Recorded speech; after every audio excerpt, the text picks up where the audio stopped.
प्यारे बच्चों, जय हिंद, वंदे मातरम। आप सभी का स्वागत है आपके अपने चैनल गोल्डन पाठशाला में। इस क्लास में हम लोग पढ़ेंगे राष्ट्रीय आय एवं योग्यता आधारित छात्रवृत्ति योजना परीक्षा 2023 के लिए विज्ञान मॉडल पेपर। तो इसमें आपको 35 प्रश्न का हल बताएंगे और साथ ही उसका हम व्याख्या करते चलेंगे ताकि आपको अच्छे से समझ में आ जाए और आप अच्छा अपनी परीक्षा में कर पाएँ। तो आइए शुरू करते हैं। पहला क्वेश्चन आपका दिया गया है, द्रव्यमान का एमकेएस पद्धति में मानक मात्रक क्या होता है। पहला प्रश्न आपका है और इसके लिए ऑप्शन है, ए दिया गया है ग्राम, बी किलोग्राम, सी कुंटल और डी आपका टन दिया गया है। देखो, ये चारों जो है आपके द्रव्यमान के मात्रक हैं, बट आपको पूछा जा रहा है कि एमकेएस पद्धति में मात्रक क्या है, यानी आपकी जो पद्धति है यम की यस, इसमें कौन सा जो है मात्रक होगा। तो इसमें बी ऑप्शन आपका राइट होगा, किलोग्राम। 2 नंबर प्रश्न आपका दिया गया है कि घड़ी के पेंडुलम की गति उदाहरण है। घड़ी के पेंडुलम की गति उदाहरण है। ए आपका दिया गया है सरल रेखीय गति, बी दोलन गति और सी घूर्णन गति और डी आपकी दी गई है वृत्तीय गति। तो इसमें राइट आंसर आपका होगा दोलन गति। कौन सी गति है? दोलन गति है। और तीसरा नंबर प्रश्न आपका दिया है, ऊर्जा का नवीकरणीय स्रोत कौन सा है। ऊर्जा का नवीकरणीय स्रोत कौन सा है? तो इसके लिए ऑप्शन आपको देखना है, सौर ऊर्जा, लकड़ी, डीजल या पेट्रोल। तो ऊर्जा का नवीकरणीय स्रोत यानी ऐसा स्रोत जिसको हम दोबारा नवी कर सके, अर्थात दोबारा प्राप्त कर सकते हैं, जो हमारे असीमित मात्रा में वातावरण में उपलब्ध हैं। तो इसका जो राइट आंसर हो जाएगा, ए सही हो जाएगा, सौर ऊर्जा। तो तीसरे नंबर का ए ऑप्शन सही है। 4 नंबर प्रश्न आपका दिया गया है, जब पृथ्वी की उपछाया से होकर चंद्रमा गुजरता है तब होता है। इसमें दिया गया है कि पृथ्वी की उपछाया से होकर जब चंद्रमा गुजरता है, तो ध्यान रखेंगे इसमें आपका खंड चंद्रग्रहण होता है, यानी आप जो है डी ऑप्शन आपका सही हो जाएगा। खंड चंद्रग्रहण में अर्ध यानी आंशिक चंद्रग्रहण होता है, पूर्ण चंद्रग्रहण नहीं होता है। 5 नंबर क्वेश्चन आपका दिया गया है कि द्रव में ऊष्मा का संचरण होता है। द्रव में ऊष्मा का संचरण यानी जब द्रव को हम गर्म करते हैं तो उस समय किस प्रकार से जो है वो गर्म होता है। तो ऊष्मा का जो संचरण होता है किस माध्यम से होता है? तो संवहन द्वारा होता है। इसमें बी ऑप्शन आपका राइट होगा। 6 नंबर क्वेश्चन दिया गया है कि 500 मीटर की ऊंचाई पर उड़ते हुए हवाई जहाज में होती है। तो ए ऑप्शन है स्थितिज ऊर्जा, बी गतिज ऊर्जा, स्थितिज और गतिज ऊर्जा दोनों, या स्थितिज एवं गतिज ऊर्जा दोनों नहीं। तो डी ऑप्शन तो हो नहीं सकता है, क्योंकि इसमें कोई नहीं, ये गलत है। और सी ऑप्शन आपका सही होगा, स्थितिज और गतिज ऊर्जा दोनों होती हैं। तो सी ऑप्शन आपका राइट हो जाएगा। क्वेश्चन नंबर 7 दिया गया है कि अवतल दर्पण से आभासी सीधा व बड़ा प्रतिबिंब प्राप्त करने के लिए वस्तु की स्थिति होगी। ए ऑप्शन है मुख्य फोकस तथा वक्रता केंद्र के बीच, बी है वक्रता केंद्र पर और सी है वक्रता केंद्र के बाहर और डी ऑप्शन है दर्पण के ध्रुव व फोकस के बीच। तो इसमें जो राइट आंसर होगा आपका ए होगा, मुख्य फोकस तथा वक्रता केंद्र के बीच। 8 नंबर प्रश्न दिया गया है कि निम्न में से किसे घर्षण द्वारा आसानी से आवेशित नहीं किया जा सकता है। जिसको नहीं किया जा सकता है आवेशित, ए ऑप्शन आपका दिया है कांच की छड़, बी है एबोनाइट की छड़ और सी है गुब्बारा और डी है लकड़ी का टुकड़ा। तो ये जो ऑप्शन है आपके कांच की छड़, एबोनाइट की छड़ और सी गुब्बारा, ये जो होते हैं फूला हुआ गुब्बारा जो होता है वो बहुत ही जल्दी आवेशित हो जाता है, किसी भी चीज़ में चिपक जाता है या अपनी तरफ हल्के हल्के टुकड़ों को आकर्षित कर लेता है। तो ये जो है आपके ऑप्शन जो है सही हो सकते हैं, लेकिन ये सही होते हैं, ये आकर्षित कर लेते हैं। इसमें क्वेश्चन आपका देखो नहीं दिया गया, जहाँ पर भी नहीं दिया हो तो विशेष ध्यान रखेंगे, लकड़ी का टुकड़ा इसमें राइट आंसर होगा, डी वाला जो है राइट आंसर हो जाएगा। प्रश्न नंबर 9 आपका दिया गया है कि मानव नेत्र में किसी वस्तु का प्रतिबिंब बनता है। 9 नंबर प्रश्न दिया गया है कि मानव नेत्र में किसी वस्तु का प्रतिबिंब बनता है, कहाँ पर? ऑप्शन है पुतली पर, रेटिना पर, कार्निया पर या आइरिस पर। तो इसमें राइट आंसर होगा बी ऑप्शन, रेटिना पर बनता है। किसी भी वस्तु का जो प्रतिबिंब है वो आपका रेटिना पर बनता है। अगला प्रश्न आपका दिया गया है कि चुंबकीय पदार्थ यानी अचुंबकीय पदार्थ कौन कौन से हैं? तो ए ऑप्शन है निकिल, बी सोना, सी कोबाल्ट और डी है लोहा। तो अचुंबकीय पदार्थ ऐसे होते हैं जो लोहे और जो चुंबक में नहीं चिपकते, है ना, तो वो आपका होगा सोना। सोना जो होता है वो चुंबक से नहीं चिपकता है, यानी चुंबक की तरह वो आकर्षित नहीं होता है। 11 नंबर प्रश्न देगा, दाब का मात्रक कौन सा है? तो न्यूटन मीटर है, किलोग्राम है, जूल है या फिर D option newton metre square है। तो इसमें जो राइट आंसर होगा आपका होगा न्यूटन मीटर स्क्वायर, क्योंकि दाब जो होता है वो बल बटे क्षेत्रफल होता है। तो बल का मात्रक न्यूटन होता है और क्षेत्रफल का मात्रक मीटर स्क्वायर होता है, इसलिए डी ऑप्शन आपका राइट होगा। जिसमें जो आपका जूल दिया गया है वो कार्य का मात्रक होता है और किलोग्राम द्रव्यमान का मात्रक होता है, तो ये आपको ध्यान रखना है। अगला प्रश्न 12 नंबर दिया गया है कि एक कमरे के भवन में स्थित कंप्यूटर नेटवर्क को क्या कहते हैं? जो एक कमरे तक सीमित होता है या ऑफिस या भवन तक सीमित होता है वो नेटवर्क कौन सा कहलाता है? तो ए है आपका लैन, बी है वैन, सी आपका दिया गया है ड्यू और डी ऑप्शन है यूआरएल। तो इसमें जो राइट आंसर आपका होगा वो होगा लैन।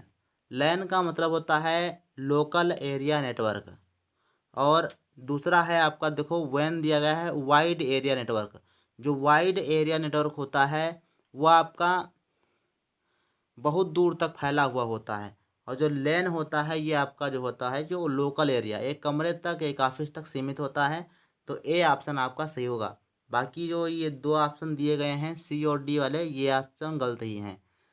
13 नंबर प्रश्न दिया गया है बिजली के प्लग एवं स्विच बनाने में प्रयोग होने वाला प्लास्टिक कौन सा है? तो इसमें राइट आंसर आपका होगा बैकेलाइट से बनाए जाते हैं बिजली के प्लग और स्विच। अगला प्रश्न नंबर 14 दिया गया है कि निम्नलिखित में कौन सा सूचक यानी इंडिकेटर नहीं है? ए है लिटमस पेपर, मिथाइल ऑरेंज, फिनाफ्थलीन या एंटासिड।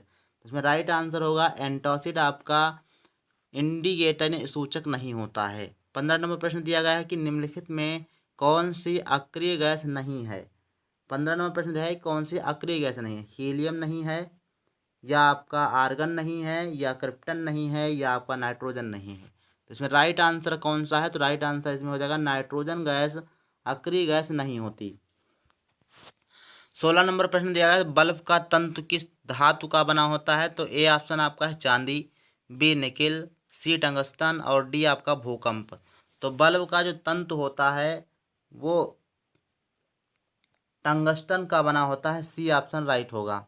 17 नंबर प्रश्न दिया गया है एल्युमिनियम को क्षरण से बचाने के लिए विद्युत लेपन किया जाता है, किस धातु का लेपन किया जाता है? तो ए ऑप्शन है एल्युमिनियम फास्फाइड, बी क्रोमियम, सी टिन और डी है एल्युमिनियम ऑक्साइड। इसमें जो राइट आंसर होगा आपका डी वाला राइट होगा, एल्युमिनियम ऑक्साइड का जो है लेपन किया जाता है। अगला प्रश्न आपका विद्युत वाहक बल का मात्रक कौन सा है? तो इसके लिए ऑप्शन है जूल, कूलाम, वोल्ट और एम्पियर।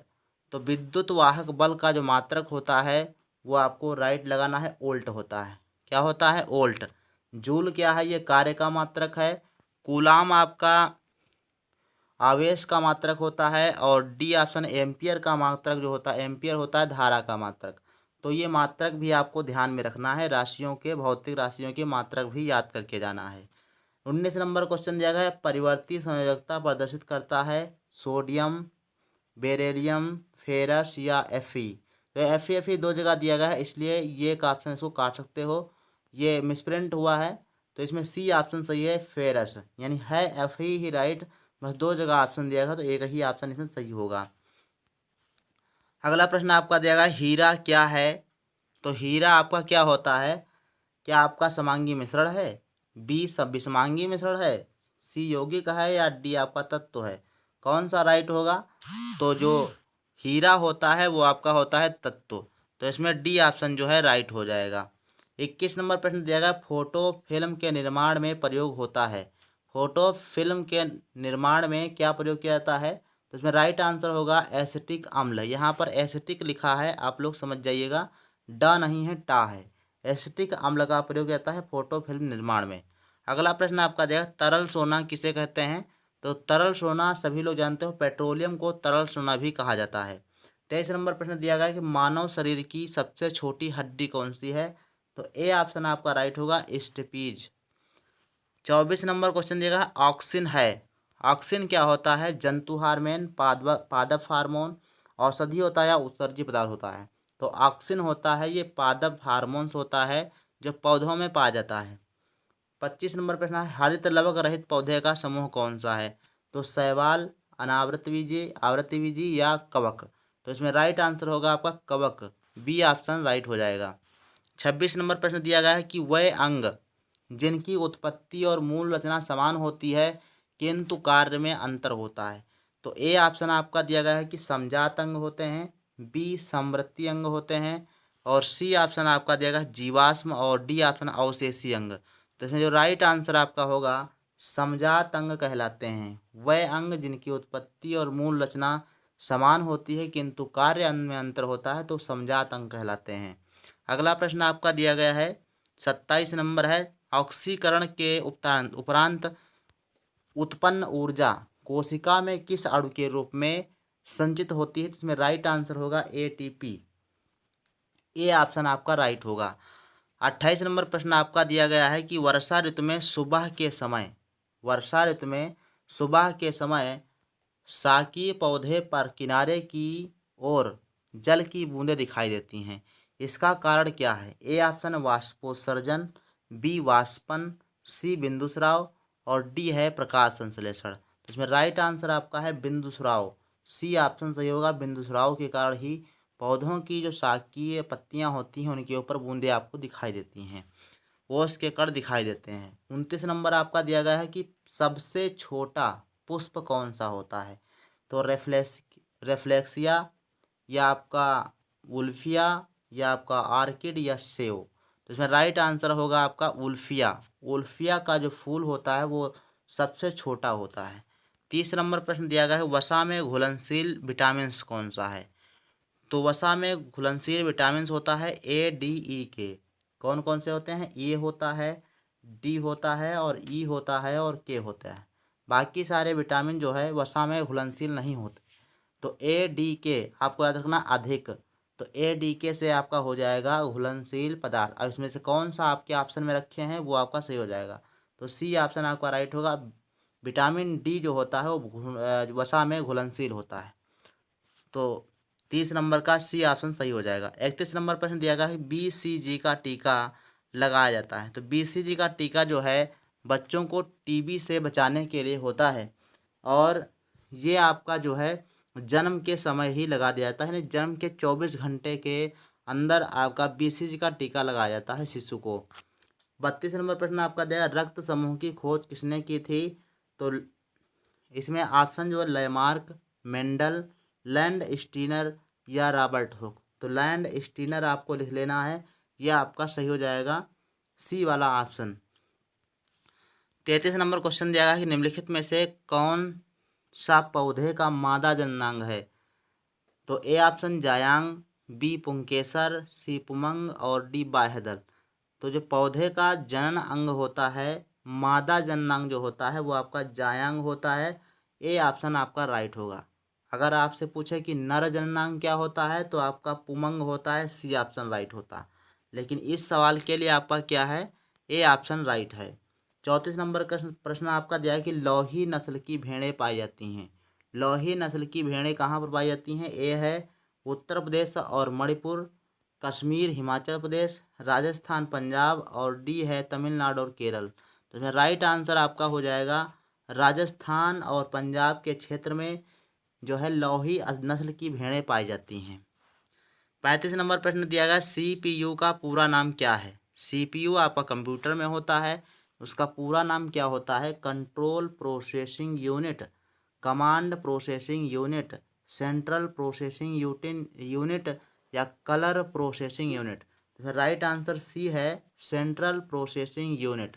तो इस प्रकार से ये आपके 35 प्रश्न कंप्लीट होते हैं। और किस प्रकार से आपको ये जो है प्रश्न पत्र याद करने हैं ये सभी लोग अपने कॉपी पर नोट कर सकते हो, या फिर आप जो है 3-4 बार वीडियो को रोक रोक के दोबारा आप देख सकते हो ताकि आपको ये प्रश्न जो है याद हो जाएं। तो मिलते हैं नेक्स्ट वीडियो में, तब तक के लिए धन्यवाद।